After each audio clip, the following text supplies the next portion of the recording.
ہاں آپ کی آمد سے پہلے اس میں احمد کا اگر تذکرہ ہوتا تھا تو اس بنیاد پر ہوتا تھا کہ ایک نبی آئیں گے جن کا نام احمد ہے. اور اس کی وجہ کیا؟ اس لیے کہ آپ کا یہ نام آپ سے پہلے کتابوں میں موجود تھا. سورۃ الصف جس میں رسول اللہ صلی اللہ علیہ وسلم کے آمد اور آپ کے اس نام کا ذکر عیسیٰ علیہ السلام نے بنی اسرائیل کے سامنے کیا. اے بنی اسرائیل، میں تمہاری طرف رسول بنا کر بھیجا گیا ہوں اور میں تصدیق کرنے والا ہوں اس کتاب کی جو مجھ سے پہلے موسیٰ علیہ السلام کو دی گئی، یعنی تورات. اور میری بعثت کے مقاصد میں سے ایک مقصد یہ بھی ہے کہ میں تمہیں ایک رسول کی بشارت سناؤں جس نے میرے بعد آنا ہے، اس کا نام ہے احمد.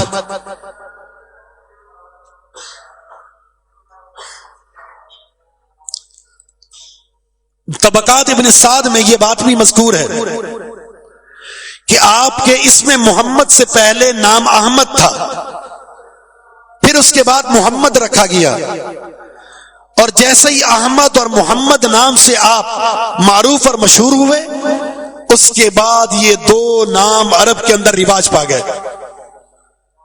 ان دو ناموں کی کثرت شروع ہو گئی اور لوگوں نے بھی یہ نام احمد اور محمد رکھنا شروع کر دیے.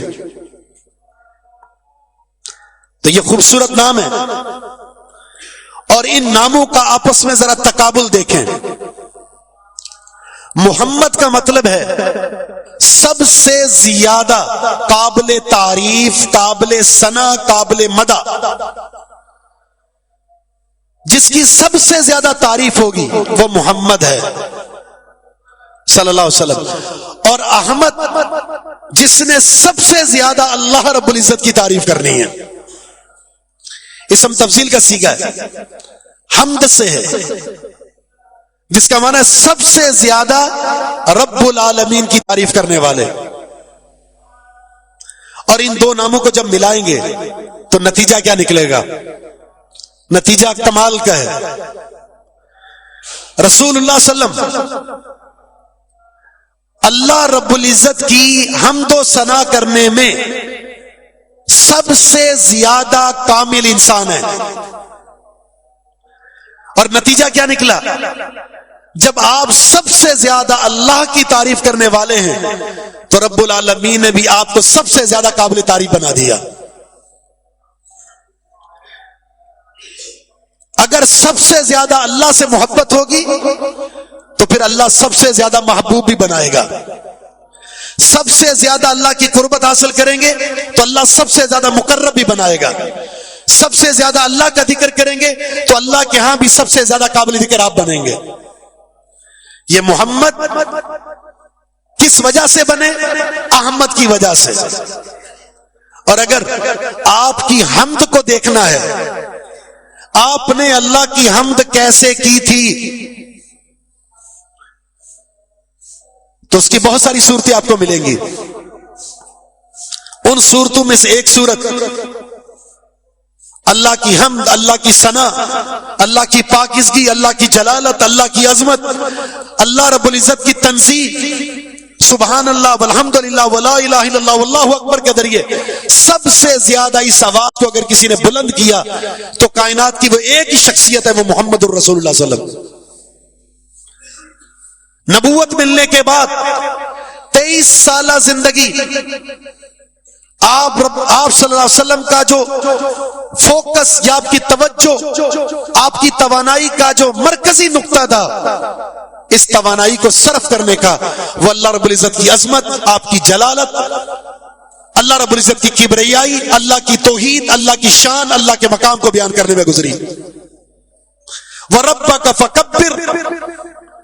دوسری وحی آتی ہے، کیا کہا؟ اپنے رب کی بڑائی بیان کریں. تو رسول اللہ صلی اللہ علیہ وسلم نے اس کا آغاز کیا اور یہ آغاز آپ کے اختتام تک جاری رہا. قولوا لا الہ الا اللہ سے آواز بلند ہوئی، اور جب آپ کا دنیا سے اختتام، اس دنیا سے رخصت ہو رہے ہیں تو کیا کہا؟